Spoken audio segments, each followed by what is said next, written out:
The secret to long-term weight loss comes from changing your lifestyle. And that lifestyle change comes when you completely shift your identity and you become the kind of person that lives a healthy, fit, active lifestyle. And so this video today is going to be about how to embody your highest self and eat like she would. What up? My name is Elise. I'm a health and fitness coach and I create content to inspire you to elevate into your higher self and change your life, lose weight, manifest who you're becoming. I'm so excited about today's video. Before we get started though, if you could please subscribe, it would mean the absolute world to me. I personally love YouTube. I love absorbing that sort of content that's gonna help add value. And so I'm hoping to be able to give you guys the inspiration and the value that you need to be able to consume and live your best life. I'm really excited about today's topic because you can't outwork a bad diet. And so it's imperative that we talk about nutrition and how you're fueling your body and your goals. Your higher self eats in alignment with her goals. She's grounded, not restrictive. She focuses on consistency over being perfect. So I'm gonna teach you guys my 5 pillars and foundations that I personally implement and that my clients implement in their lives to transform their body from a nutritional standpoint. First, before we get into those 5 pillars and those habits that we're gonna adopt as our higher self, we need to get clear on our mindset currently and our habits currently around food that are holding us back. For me personally, it was the late night eating. It was the binge eating mindlessly in front of the TV. It was the eating when I was bored, sad, happy, didn't matter. I needed that sugar fix. And so I had to get clear on, okay, this is what I'm doing right now. And it is sabotaging my goals. It's sabotaging me becoming the person I know I'm capable of being. And so I had to get clear first on what was holding me back. And then I had to think about how would my higher self actually eat? How would she show up in this regard? And so now I've been able to shift my identity into a fit, healthy person. And so I'm at a point now where I don't want the sugar at night. I can have it, but I don't want it anymore. My higher self wouldn't want that. She wouldn't want to just sit and like veg out like a couch potato. So I hope that you can adopt that same sort of pause mentality on your old habits and old cycles with eating and say, you know what? That's the old me, but that doesn't align with who I'm becoming anymore. We've got to get that shift clear first, and then we can start adding in all these other juicy things that are going to help fuel you towards your goals. All right, let's get into the 5 foundations to nourish your body like her. Number 1, we need a plan. If we're not planning, we're planning to fail, and your higher self doesn't just wing it. Every Sunday, I go ahead and plan out my food and my meals for the week. Monday through Friday, breakfast, lunch, dinner, here's what I'm having.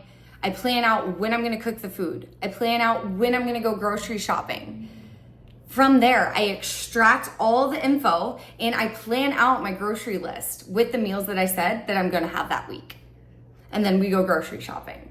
So you've gotta have that plan in place. Maybe for you, you're super busy. You're like, Elise, I don't even have time to sit down, let alone like think about what I'm gonna be doing or when I'm gonna be doing it. Or if you're busy, I totally get it. So maybe if you're super busy and that's your excuse, one, would your higher self have that excuse? Question mark. But maybe for you instead, how can we pivot? How can you still have a plan? If you're super busy, maybe you use a food delivery service. Maybe you go to a meal prep store and get all of your plan or all your food, and that is your plan. Create a plan, not excuses. Listen to what excuses pop up for you and let's pivot and come up with an action and a game plan for it. If we're not planning, you're gonna fail all the other 4 pillars.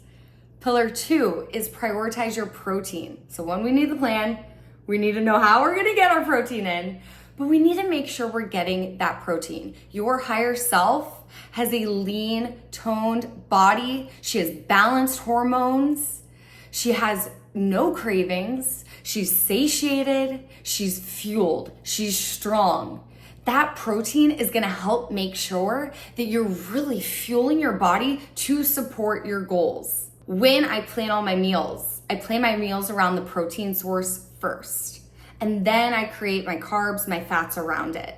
So write down all of your favorite protein sources. For me, it's chicken, ground turkey. Write them down. What are the favorite ones that you like to consume? And then from there, go ahead and think about all the different kinds of meals that you can create and add with that.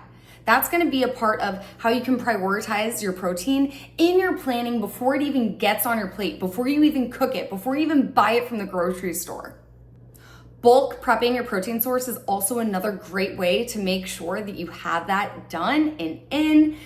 So if you, for instance, hate eating the same thing over and over and over again, personally, I don't mind it. Personally, I like to eat the same thing every single day. I know what's in it. I know the calories, the macros, makes it way easier for me. But a lot of people and a lot of clients that I've worked with absolutely hate eating the same thing every day. They can't stand it. And so bulk prepping your protein source is a great way to combat that excuse. Bulk all of your protein, get that ready to go, and then with the list of all the different meals and options you created to add to that, now all you gotta do is take the protein out of the container that you prepped and then add all your other things to it on Monday. Add everything else to it Tuesday. So ground turkey, for example, is great and so versatile. Maybe Monday you make some chickpea protein pasta. Add that on in. Tuesday, maybe we use that ground turkey to do some tacos. So you've got tons of different options. You don't have to be limited to eating the same thing every single day if that doesn't work for you and your higher self. If we have body composition goals, we need to eat for our goals. Pillar number 3 is portion control. Your higher self isn't stuffing your body to the point where you're bloated, so full beyond capacity, cramping, your digestion is crap.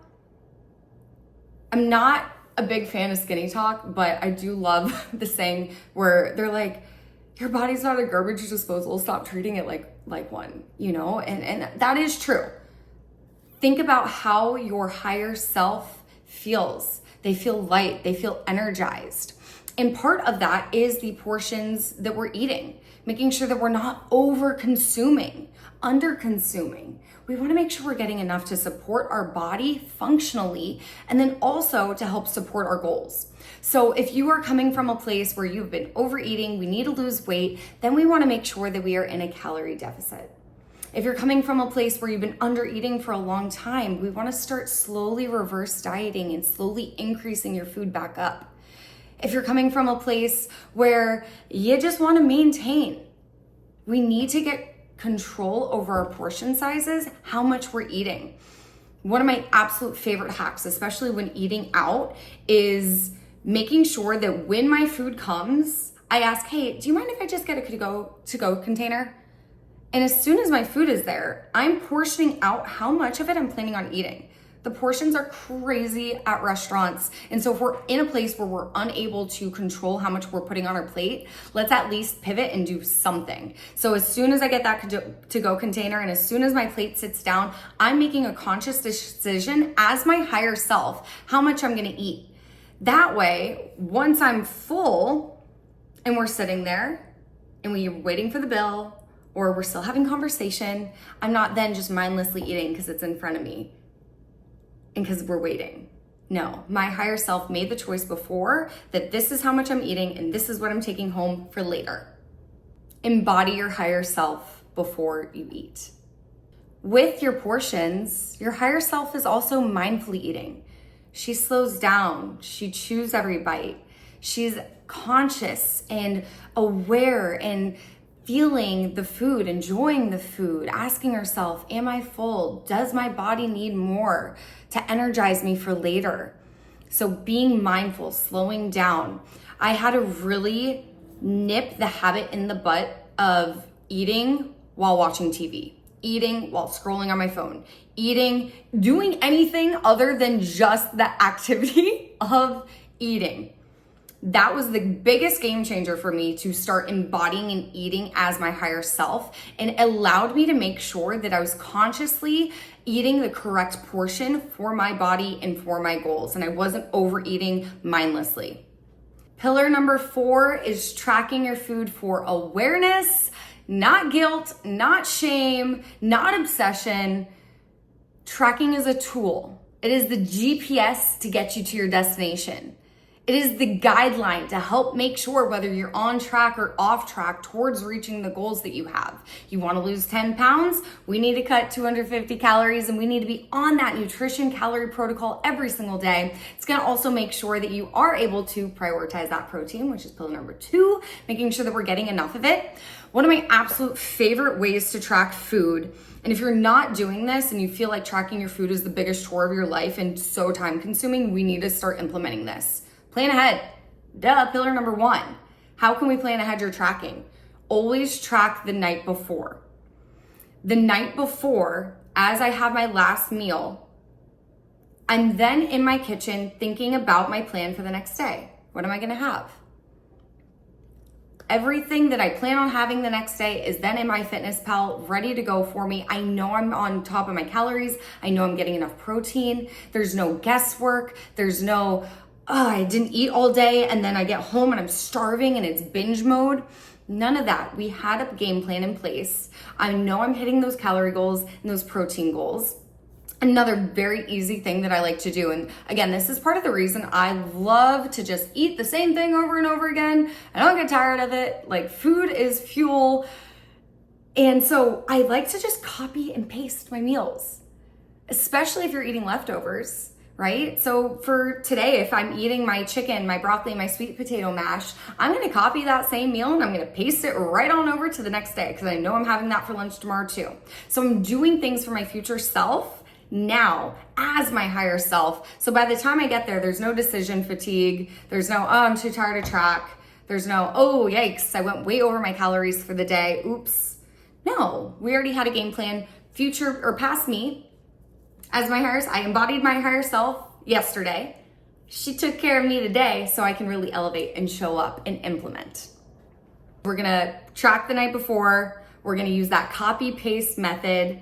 Also, when you're meal prepping, tracking your food ahead of time, right? Doing the portions as you're putting them into the containers. If you know you're having that meal Monday, Tuesday, Wednesday, put it in as you're weighing it out in your kitchen and as you're prepping it. That way it's already in there. You don't even have to worry about it. And you can just put it in the microwave, eat it, enjoy, know you're on track towards reaching your goal. Tracking your food is so important. It's data, it's feedback. It allows you and even me as a coach to help guide my clients. It is the roadmap.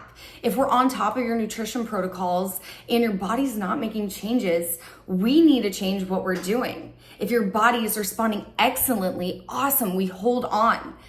So that being super intentional about hitting those targets every single day as close as you can is gonna allow you to know whether you're on track or not and what you need to do in order to make sure that you're gonna get the results that you want.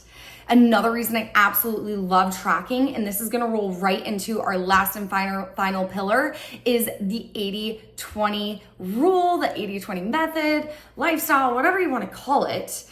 But it allows you, tracking does, to eat and enjoy anything in moderation. And that's exactly what the 80-20 balance does. 80% of your foods being whole foods, being foods that are supporting your body, your function, your goals, your strength, your cognitive ability, and then 20% being foods that you enjoy.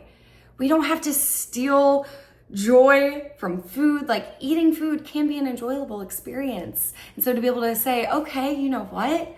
I can have this ice cream tonight. It's already tracked in my fitness pal. I'm on top of my calorie deficit and my protein goals for the day. And I have the 250 calories for my ice cream dessert. I'm gonna enjoy it. And I'm gonna eat it guilt-free because I know I can still lose weight and get to my target goal while eating this because it's a part of the plan. It's in there. We're good. It gives you that freedom and that just like relief to be able to really enjoy. Honestly, I'm a big fan of the 80-20 balance because when I first started my fitness journey and I had 50 pounds to lose, y'all, I came from a place where 100% of my diet was the 20%. 100% of my diet was processed foods, fast food, sugar, candy, garbage. And so I never would have found success long-term on my journey if I had to cut everything out right away. So it's imperative that we think about your baseline though too, because everybody's 80-20 might look different. And as I've progressed over the years on my journey, my 80-20 definitely looks a lot more different now than it did back then, right? So previously, when I first started my fitness journey, there were a lot of lean cuisines being eaten, okay? And now I would consider lean cuisine part of my 20%. But back then, the lean cuisine was an 80% compared to the 2 McDonald's cheeseburgers I was eating every single day for lunch. So understand where your baseline is coming from and then figure out what does 80% look like and 20% look like for you. I often get a lot of questions about, is this from a calorie standpoint? Is this from a weekly standpoint? And that's up to what's gonna work for you as long as we're honest, right? We can't have 80% be awesome throughout the week and then our weekends be hot garbage on fire flame, okay? 20% is not the whole weekend. 20% could look like a fun meal out. Still eating that meal as your higher self, still focused on mindfully eating, stopping when you're full, still focused on the portion control, still focused on, can I get a veggie on in there for some fiber? Can I make sure I'm getting protein in this meal? So still embodying your higher self while having that cheat meal, maybe once or 2 times a week. For me, I have a huge sweet tooth. So that 20% is gonna be based on my overall calorie goal, and I'm gonna use that as a little sweet treat at the end of the night. As I've, again, progressed on my journey, now part of my 20% is really like processed protein even. So you can get as technical or as refined as you want to with this. This is your lifestyle, your nourishment plan, how you fuel your body as her and as your higher self and as that fit girl. So what does that look like for you? You don't have to wait until you hit your goal to start eating like her. You can do it by embodying her now. If this video has resonated with you at all and you're looking for more accountability, guidance toward your health and fitness goals and losing weight and shifting your identity, I am currently accepting one-on-one clients. I'm looking to take on 5 women this month. You can go ahead, click the link below to apply for one-on-one coaching. Let's elevate together.